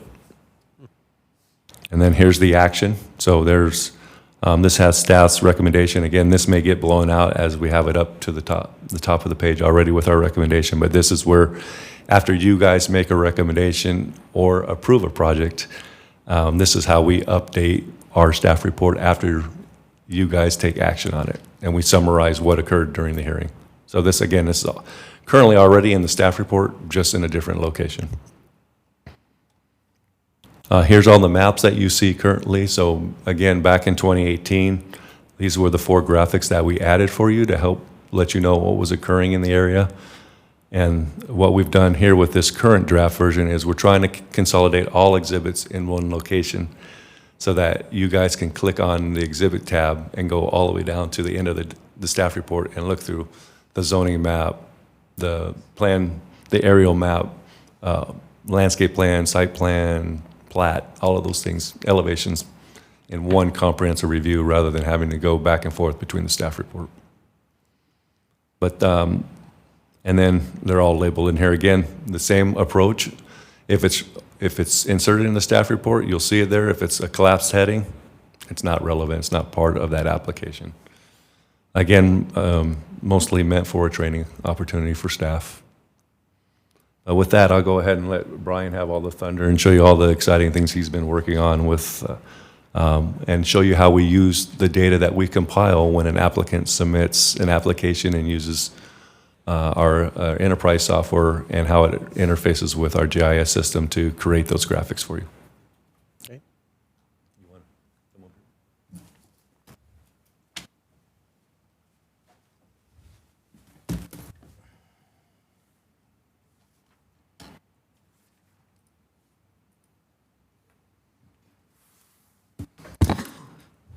Good evening. So Bill did steal my thunder already. He already showed it to you. So a few notes here. Everything graphic here is enterprise-based data. It's automated collection and reporting, and it's already working data. We don't necessarily have to do what you see here, but it's not just an idea. It's proof of concept that works. None of these are final. They're examples that we think are useful. Some we really like. Some will still have revisions. We've already had some staff comments on them. Some of those will have notes, terminology, and then some of them will just have new ones, more different. Some of this data is specific topics of regular concern, and some of it's a little bit more roundabout when considering other facts and indicators. So, sometimes you have to triangulate, what do these 3 points of data mean together? We can't always give you this is yes or this is no. Some of this is to be read between the lines because it's more policy driven, like the comp plan. So is it infill, is it not? We don't have a specific metric for that. And some of it would be more aligned with code. Does it yes, no? And then lastly, just on some of the disclaimers, some of these are for all projects. Some of the ones you don't see here, because we haven't necessarily done them yet, could be for specific application types. They could be for small projects, big projects. You know, we could customize some of this depending on the needs. So generally, these ones you see tonight are ones we think would be good most of the time, but it doesn't mean we can't have more for some of the time. And then we're happy to take feedback you have on these tonight. I know you haven't been able to really dive into them, or you can give us that feedback later. So I'm not gonna, let's see if I can get rid of some of that. I'll try not to bore you too much. This first one you see here is partial data. We're using that to determine whether they're actually in the city, or near the city, you know, and there's sort of an indicator there as to whether it's infill or not. That's really what it's sort of getting at. We don't have a metric that says it's infill or not, so we give you some data sort of, what do you think? Household change, just level of activity. This is relevant a lot of times. It's usually not relevant directly to anything, but it's good consideration for most things, so that's why it's there. It doesn't have to be. This is one I hear frequently, what is in the area, so residential, single family specifically here, what is the lot makeup, what's nearby. It goes to residential diversity. I can't tell you whether we have a townhome, duplex, or triplex with our data, but I can tell you whether it's R2, R4, or R8, and whether it's single family or multifamily. So what you see there are number of units in that first top zoning one, and then you see the average size of those in that area, and then you see the min and max. I will note, you saw this at the beginning. Let me jump. All this data I'm showing you currently is 1 mile analysis, so everything within 1 mile. I don't know that this graphic will remain here. It's just for you tonight. If it remains, we'll have to put a notation or symbology there, but that mile you see there is where all this data came from, that orange line. So, and then the second number here tells you the average density. So we get questions on density all the time. This would be net density, not gross density, which is what the comprehensive plan speaks to. But you want to know what R4 actually looks like in this area. It's actually a little bit more than R4. It's what R4 people think it means anyways. And then you see some residential address data and some commercial address data here. So how much single family is in the area, how much multifamily is in the area, and how much commercial is in the area based off of the address data. And then the big one we get all the time is what do our entitlements look like? So, you know, this is a rolling average, and we don't have a perfect system that tells us when some of these have been built, when they've been lingering there for 10 years. But we can tell you this body and council have approved X number of lots. So you have X number of single family, X number of multifamily, and then whether it's been approved, pending, or whether they're proposing that tonight. So you can see sort of what their proposal would impact and how it would impact those other existing conditions. Bill mentioned these two already. This information will be pulled from ACHD staff reports for the ACHD summary metrics, and the service impact summary is something that it's already been adopted, but we haven't really done a fantastic job of implementing. But you'll see a summary here, and then the full sort of report would be included as an exhibit down below. On the ACHD portion, could that also incorporate information graphically as far as road improvement timing? Meaning if they're on adjacent to, let's use McMillan, because I like to cut deep, like basically information on when that road will be further developed. Yes, we could probably be more specific than what we are here. So on the bottom right, you'll see program integrated 5-year work plan. So that's within 5 years. And then the program CIP is their 20-year program. So okay. Certainly adding a specific date if it's planned could be something we could add, yeah. But you do have a higher level of that as well here. Okay.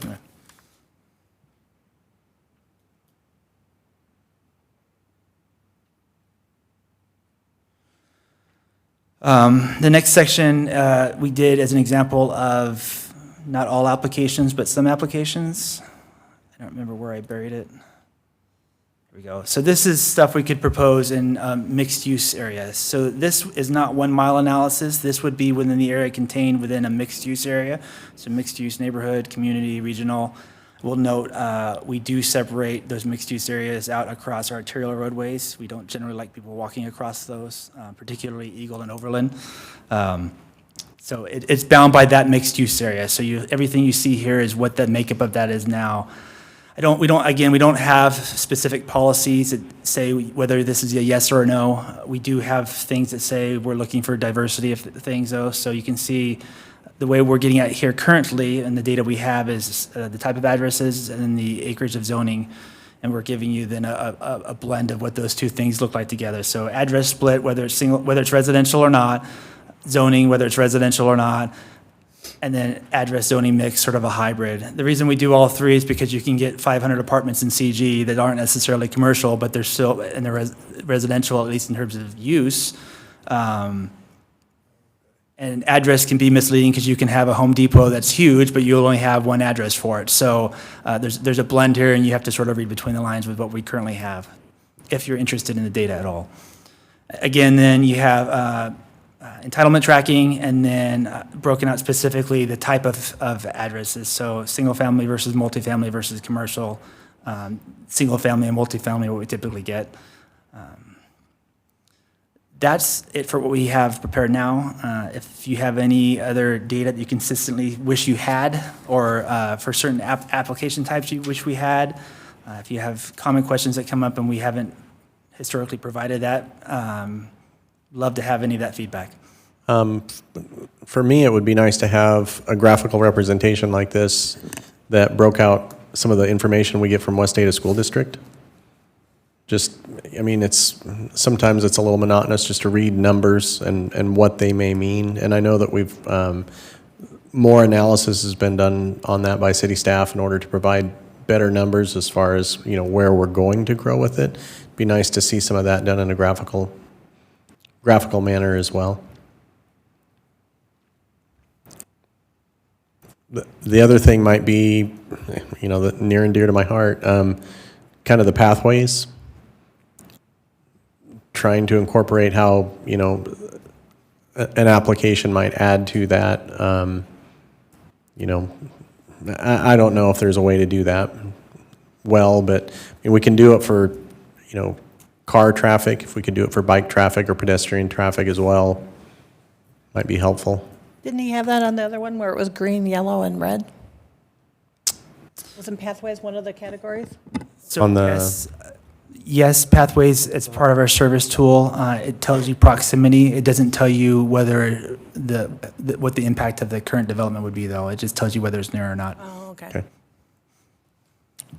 Is this, I'm sorry, you still? Nope, go right ahead. So up here where it says the mixed use analysis by land use area, that's by like acreage, by actually like square foot kind of stuff?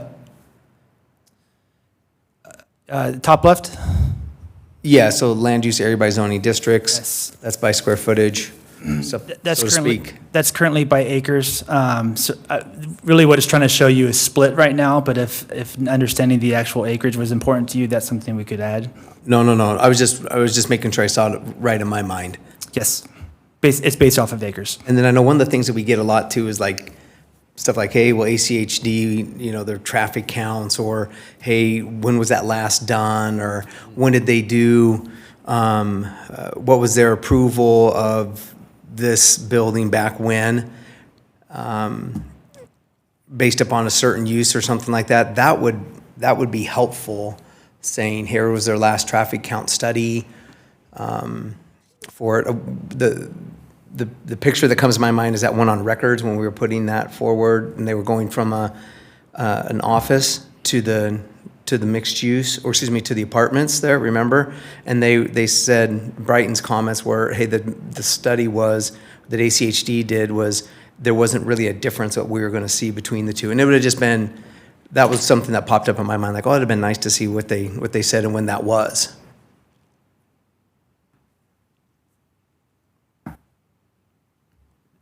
This is all good, thank you. Yep, I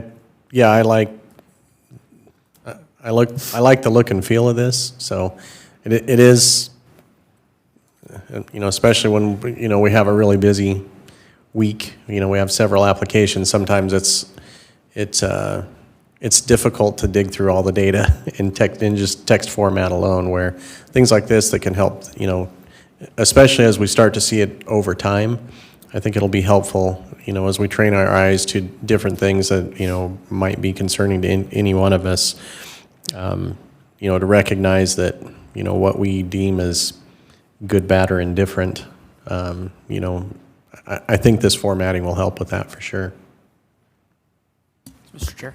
Yep, Gabe. If I can, that actually feeds pretty nicely into what I was just gonna clarify. I mean, Bill and Brian did a good job explaining, walking you through this. We do want everything that's in the staff report to be purposeful and helpful, and the things that you want to see are likely the things that others in the community are interested in knowing too. So I appreciated a few things that you all mentioned with ACHD and the school district and pathways and some other things that we may be able to also include here. So, we don't want to grow it any longer than it needs to be, but we do want to provide you the data points and the information and the analysis that are going to assist in making those decisions. One thing that Bill didn't talk about that I just want to highlight for you that will be different in the new staff report format is we are combining a lot of the UDC and comp plan analysis into one. So it'll be by element.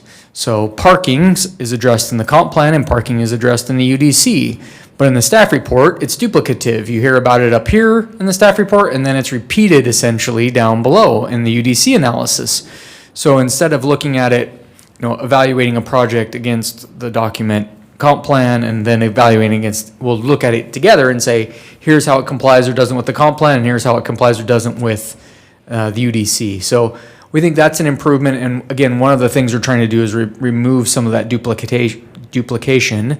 And some things, if it's like ACHD and you want to hear more about that, even though there's their full staff report linked below, you want that, hey, what were the traffic counts? We may be able to provide some of that in there, but we are trying to limit saying the same things 2 and 3 times in the staff report, just to be in favor of saving trees a lot of times, or even just virtual trees and your time and having to read them multiple times.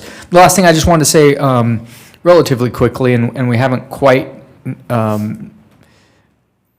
we don't fully understand how this is going to come into play, but very talented staff. One of the things we're not fully versed in is making this super cool bells and whistles all the way with hiding or whatever the right terms are for formatting Word documents that can be super sexy cool. So we'll probably have to hire a consultant to help us with some of those things to just make it function the way we need it to.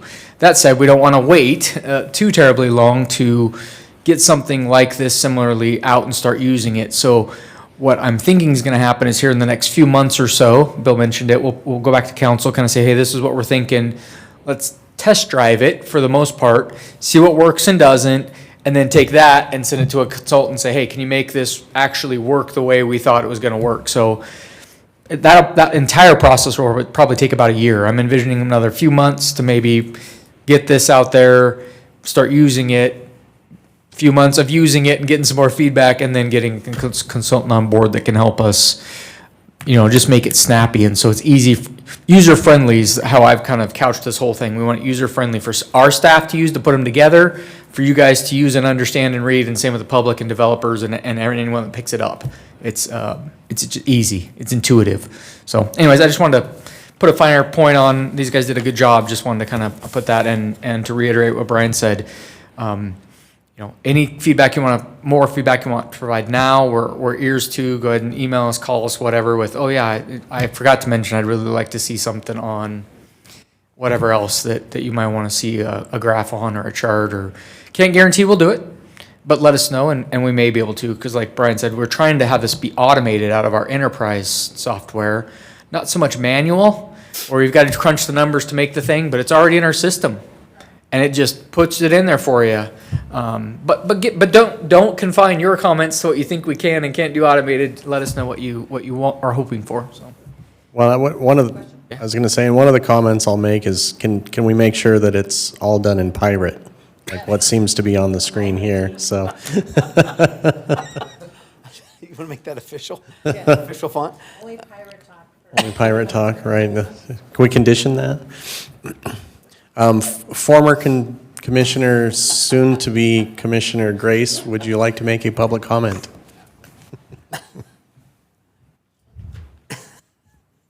Thank you, Mr. Chairman. Patrick Grace, 5314 Fox Runway, Meridian.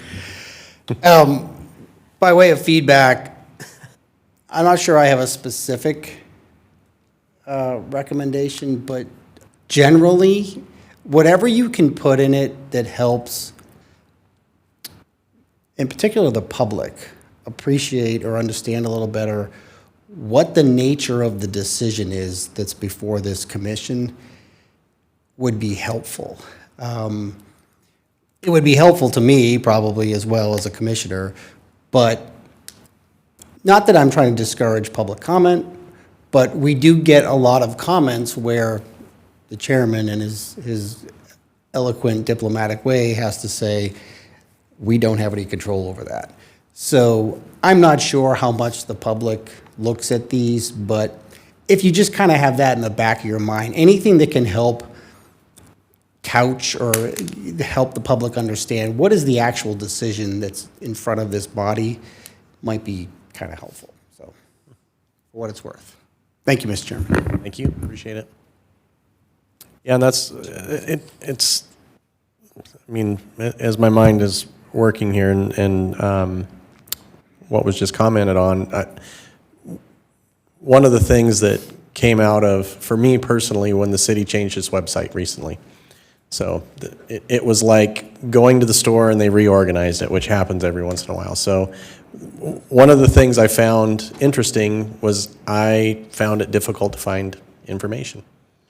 And I made some comments and some changes were made, but and I hope that the city is trying to kind of see that from somebody walking in the door, clicking on the website that has no idea how to find any of this stuff, for public hearings and how they might be able to have public input on it. So, and what's relevant and what's not relevant.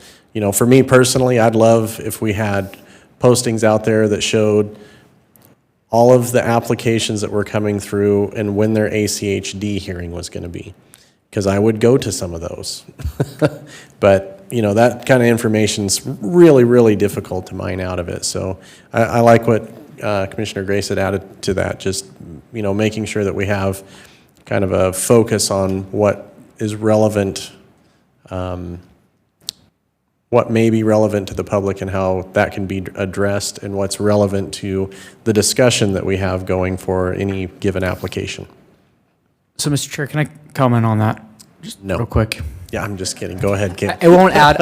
I've always wanted to do that. That's probably the right answer because it's not going to add a whole lot to the discussion. But I feel obligated to respond because you're spot on and the comments too that, again, the nature of decision and our processes are not intuitive by nature.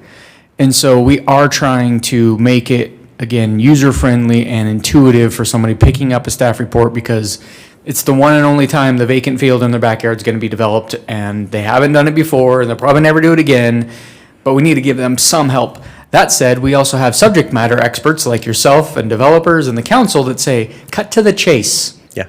And so we're trying to balance all of those things, and I just want to put that in perspective a little bit. We hear that, and that is something we're trying to do, but we have a council member that's like, 2-page staff report. Just tell me the issues and off we go. And it's like, and then I have legal saying, we need all the findings and you got to make all the records so we can defend this in court, right? So again, there's a lot going on here that we're trying to streamline, not make it overly lengthy. And that's why I'm back to purposeful. It needs to be purposeful and it needs to be for somebody, if not everybody at the same time. Yeah. So just, I appreciate your understanding and knowledge that we're trying to make this so it isn't intimidating to read, but quite frankly, some of it's still gonna be. It's gonna be technical sometimes because it has to be. But we're gonna try to make that so people can get the gist of it, understand, and it's helpful for everybody. So again, just appreciate the comments. Mr. Chair? Yes, go ahead. So another thing just to think about is if you look through, if you can go back up or down, I think it has the graphs that are on there. or do you, a couple things here. One is, do you see some of these graphs just kind of redundant, kind of like slicing the pie and just turning the plate? Like you're just looking at the pie from a different data from a different angle, or same data from a different angle? Is there some of that maybe will show up? And then another thing that I know that once this gets played out, as you guys probably know too, that there'll be some graphs or some data that'll just start not being salient as things move on. And then all of a sudden I'll be like, I don't know if we really need that kind of stuff. And so it's a living document and living report on that kind of things. But I'm honestly more like, do you see some of the graphs and data that's just rephrasing of the same thing? Go ahead, Brian. Yeah. I can't speak to, so long range or comprehensive. I can't speak to the staff report overall.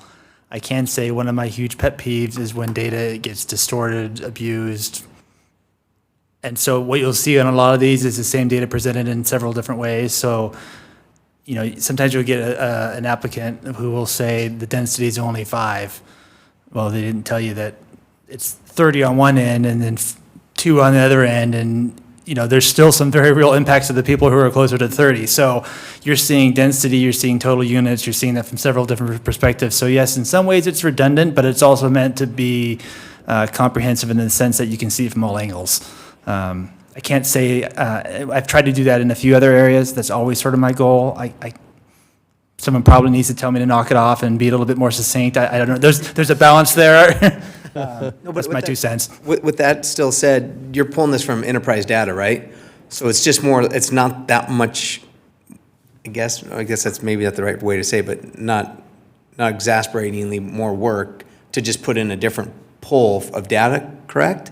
So I haven't shown you, just for, if you guys want me to, I can. This is meant to be as easy as possible on the current planning staff. So in GIS, you click on a point, you copy the data, you paste that into Excel, it gives you all the charts, and you can drag those over to Word. So there's no additional sort of finding all of this for this page. Some of the ACHD school stuff that we don't generate, that people give us, that will be a little bit more manual. However, someone has to retype that anyways, so it's not necessarily more for even that. But this data here is click, copy, paste. Okay, good. That's because it did seem like some of the information was just being rephrased on it, but if it's just that easy to pick up and plop, and if it's okay with, the way that they're using it, then great, fantastic. And I'll just say, so 2 things. You asked that kind of a question geared towards us. I would just put that back to you. If you only like one of the top 3 and you're like, this is the same information 3 times, I only like, the 1 out of 8, I like to see it that way. Give us that feedback. We don't have to report it the way Brian just said it. That's what he would recommend and is comfortable with, but we can get comfortable with, again, we want it to be user-friendly. So if you think we can, this is the most important piece of that, and we only want it reported with addresses only within a mile, and don't break that down by, some of the other things, we can add, remove, these various charts, make it half a page instead of a full page. So those are, again, some of the things to consider. And then, I don't know that we need that example that Brian just, in my mind, I saw him do that into Excel and then into Word. Again, send us other things, though, that you're curious that you think would be helpful that we could maybe even replace some of these with.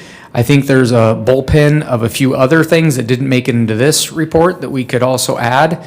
If you didn't come up with them, they're kind of on our short list. But let's test drive this for a few months, right? And then, again, if you're like, this is just taking a broom and it doesn't add any value, at least that we do have opportunity. It is a living document. We don't want to change it all the time, but we can change it and tweak it. But we're all kind of creatures of habit, so we want to get in the habit of using these things, seeing these things, knowing where they are, project to project. What's the density? Okay, I know where to go find that.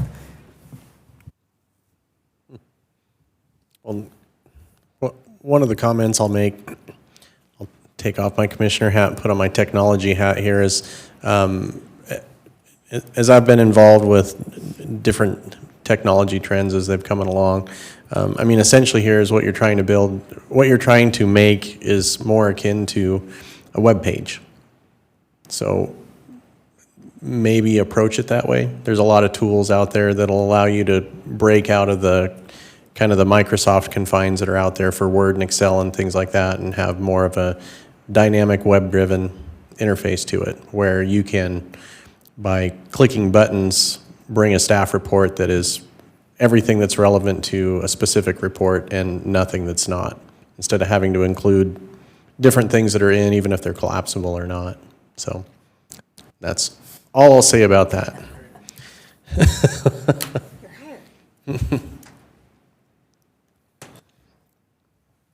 Well, thank you all very much. Appreciate the presentation, and I personally really like where this is going. I like the graphical representation of all the numbers, essentially, of all the data, of all the analysis, and just different ways of looking at it. Brian, I really like, and we have had people come in on applications that will tell us exactly what you're saying, is they're trying to hide something here, you've got 30 on one side and 5 on the other, and the people that are, dealing with the 30 are like, hey, wait a minute, we're averaging it out here. So if we can use some of that to, help people understand that, a little bit better, and understand that nobody's trying to hide anything. There are ways that we do have to measure this, and it fits. Or, something might come out of that where somebody looks at it and goes, yeah, that's not right. So I really appreciate all that. Commissioners, anything else? I was going to say, I don't think we have to close that or anything. We just had a discussion. So is there anything else that anybody wants to add?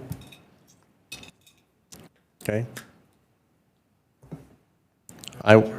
I will take one more motion then for the evening. Thank you very much. Mr. Chair? Sorry, yeah. Mr. Chair? Go right I'd like ahead. to make a motion, we adjourn. Second. It's been moved and seconded that we adjourn. All in favor say aye. Aye. Motion carries. We are adjourned.